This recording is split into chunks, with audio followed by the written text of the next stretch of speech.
since the island has become accessible, on September 23rd, Ameriflight sent 2 relief efforts and another on September 26th, totaling 6,700 pounds of items that Puerto Ricans desperately need. But soon, that would blossom into a 12-year friendship where Moore was the central person that helped Hall get through the grieving process when he lost his wife. Now, fans feel like the NFL and its players are protesting against President Trump's remarks and not about what Kaepernick took a knee for from the very beginning. So here's the thing.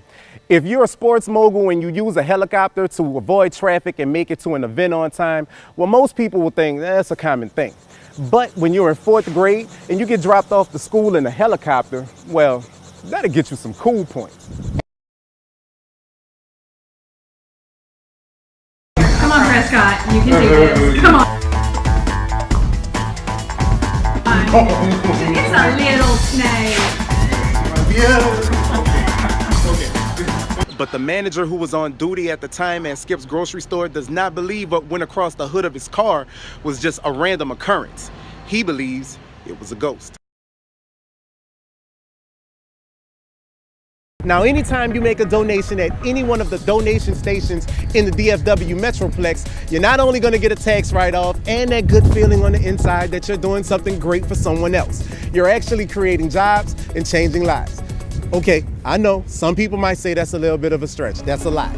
But what we're going to do is track a donation from the beginning of the process until the very end. And that waterway is surrounded by countries like Somalia, Ethiopia, Egypt, Saudi Arabia, and Yemen. And since the country gained its independence from France in 1977, it's been pretty much politically neutral. And that's saying a lot to say that it's surrounded by a lot of countries that's, well, kind of conflict prone. So we're at the DFW Adventure Park, and I'm here with Miles Keller, who just represented the DFW on Stone Cold Steve Austin's Broken Skull Challenge. So he set up a mini challenge for me today. So Miles, how do you think I'm gonna do? I think you're gonna do great, man. Whether you say you can or you can't, you're both right. And you can. He has a lot of faith. Let's go do this.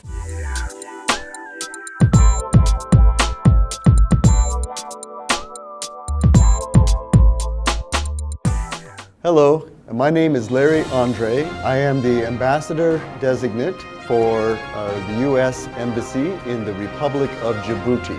Okay, so before we go any further, let me state for the record that it is cool to be an ambassador of anything, especially the American government in another country. It essentially means that you represent the American government's interests in that place. So in layman's terms, you the man. But when Andre's story came across my desk, I'm thinking to myself, a Fort Worth native is a U.S. ambassador. That's pretty cool. But then I kept reading and it said that he was the ambassador to the Republic of Djibouti. So then I said to myself, what is that? Where is that? So then I decided to ask some of my colleagues. We both have brown shoes on. Denise, focus. Okay. Have you ever heard of Djibouti? Have you ever heard of Djibouti? Yeah. Have you ever heard of Djibouti? Yes, but only because I saw the email about the ambassador and I said, what is this country? It's Africa. Yeah, I work with smart people. I covered immigration.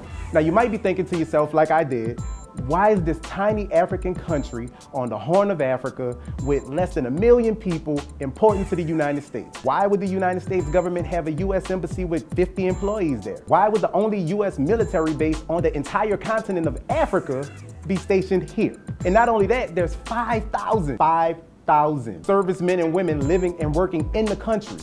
What does Djibouti have to offer? Well, Andre can answer that question. It is very strategically located on the Bab el-Mandeb waterway, which is the narrow point at the southern end of the Red Sea, and much of world trade, and much of world trade in oil especially, passes through that very narrow waterway. And that waterway is surrounded by countries like Somalia, Ethiopia, Egypt, Saudi Arabia, and Yemen. And since the country gained its independence from France in 1977, it's been pretty much politically neutral. And that's saying a lot to say that it's surrounded by a lot of countries that's, well, kind of conflict prone. Djibouti has even opened its doors to refugees from Yemen, so from a standpoint of countries wanting to provide security in a region of the world like this, it's very advantageous, which is why countries like Japan, France, and China also have military and naval bases in Djibouti. So in exchange for being in such a sought-after location in the world, those governments provide Djibouti with a little bit of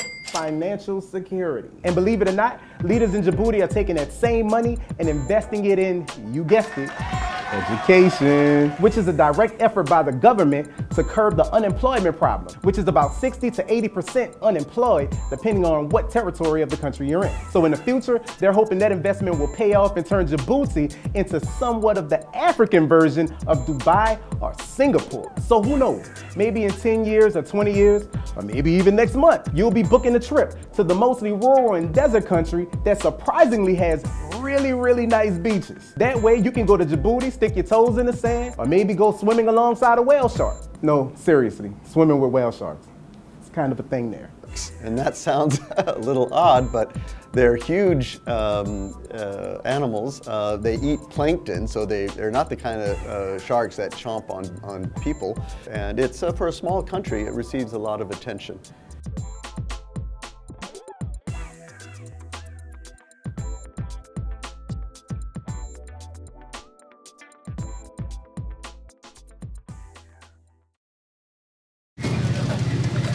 Texas-sized help headed to our fellow American citizens more than 2,100 miles away. You can hear in their desperation when we talk to our employees how they're running low on water, they're running low on food. Ameriflight CEO Brian Randall was up before the sun on Tuesday morning watching over the loading of a cargo plane bound for San Juan, Puerto Rico.